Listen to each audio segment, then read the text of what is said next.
Oh, hello, this is Tak Chung from Wok with Tak. Welcome to my YouTube channel.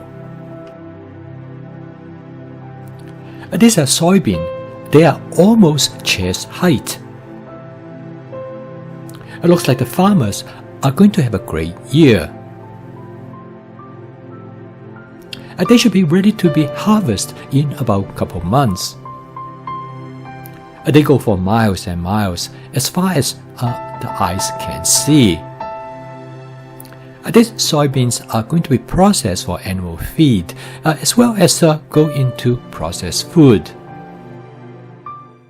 Recently, I reviewed a stainless steel wok, and it has a honeycomb design on the surface of the wok.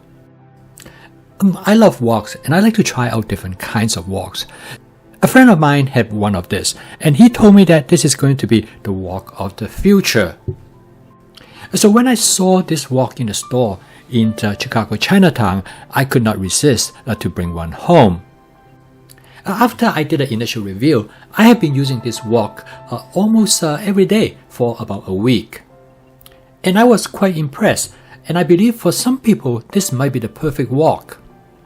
As for this video, I'm going to dive down deeper into various aspects of the wok, and I'm also going to compare it with my Cuisinart 14-inch stainless steel wok. This wok is frequently known as a hybrid wok. The silver color on the surface of this wok are stainless steel, whereas the dark color is a layer of non-stick coating. The stainless steel is elevated slightly above the surface of the wok. Consequently, you can use a metal spatula. It will not scratch the non-stick coating that is beneath the stainless steel.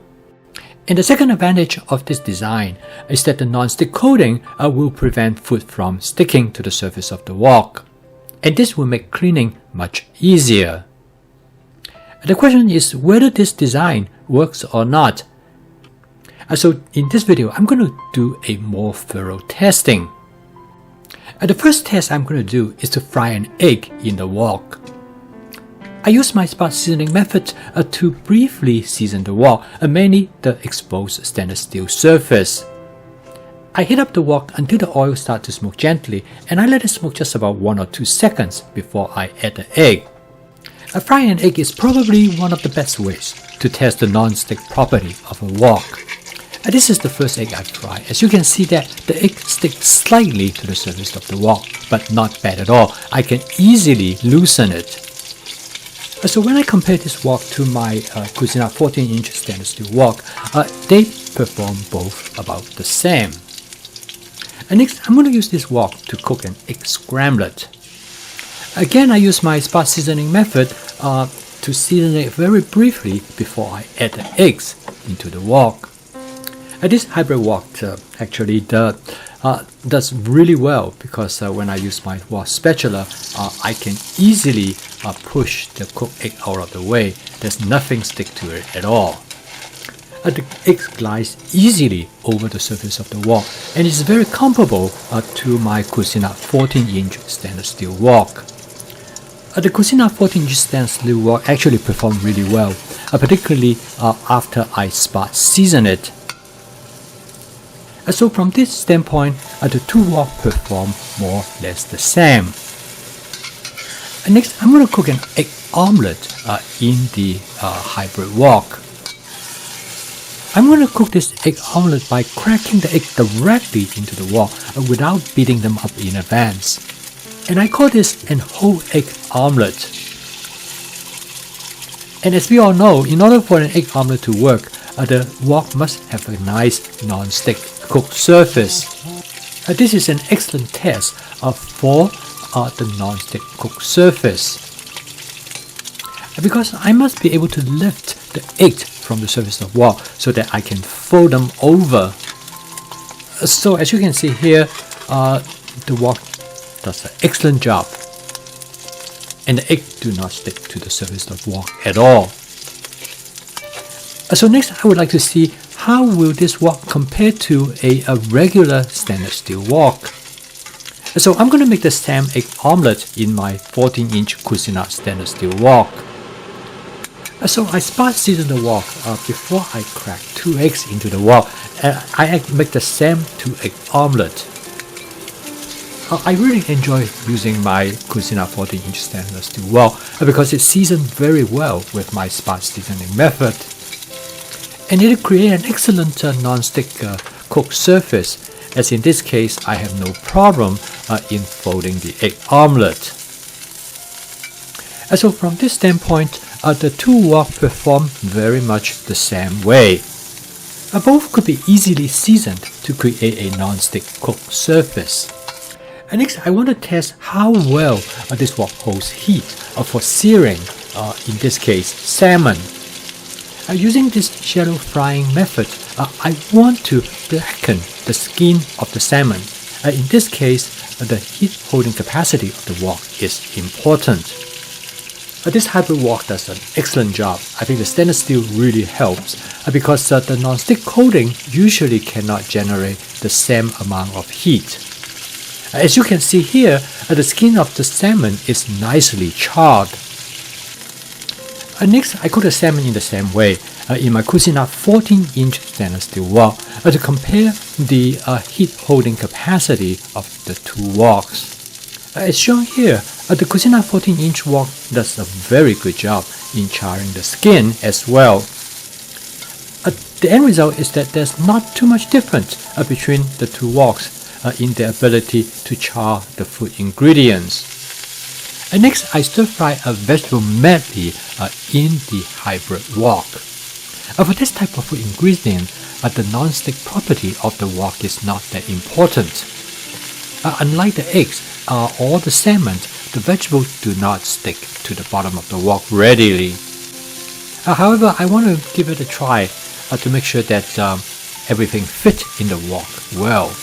And as I have expected, there's no problem in doing this type of dishes in this hybrid wok. So based on the 4 tests that I have performed, the first 3 frying eggs and then frying some salmon, all of them come out very well.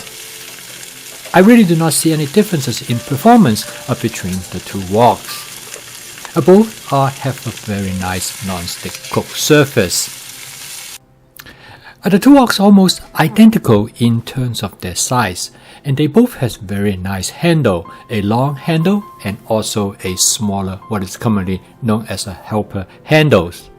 Both their long handles are cool to touch during cooking. So as a whole, the two woks are almost comparable to each other, with one exception.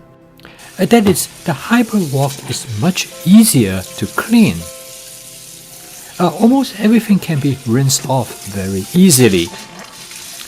Now, the stainless steel does become stained during the cooking process, but it can easily scrub off using a 3M Scotch-Brite scrub sponge. So usually I find that I can clean the hybrid wok in probably less than a minute, whereas it usually takes me about 2 to 3 minutes to clean the stainless steel wok. Particularly if I want to remove all the stains that might be present on the surface of the wok. If you want your wok that is easy to clean, but you can still use a stainless steel wok spatula, then this hybrid wok definitely is the top choice. However, this wok still contains non-stick coating. However, if you have safety concern regarding the non-stick coating, then the plain stainless steel wok might be still the best choice. Nevertheless, based on the test that I have demonstrated in this video, both woks perform almost the same. Another major difference is the price. The plain stainless steel wok, which is the Cucina 14-inch stainless steel wok, costs about $36, and it also comes with a lid. Most of the hybrid wok on the market is usually about twice as much as the plain stainless steel wok. I hope this video provides you with some basic information about the hybrid wok, so you can make a decision which one that you would like to purchase. I post a video each day to help you to make home cooking practical, efficient, fun, and creative so that it can become part of your daily routine using my fast cooking system. The word FAST is an acronym for flavor chasing, advanced prepping, stir frying, and template-based cooking. Using this cooking system, you can cook a meal from scratch in less than 30 minutes using 4 fresh ingredients. If you'd like to learn more about my fast cooking system, please subscribe to my YouTube channel. So keep on cooking. I will see you tomorrow.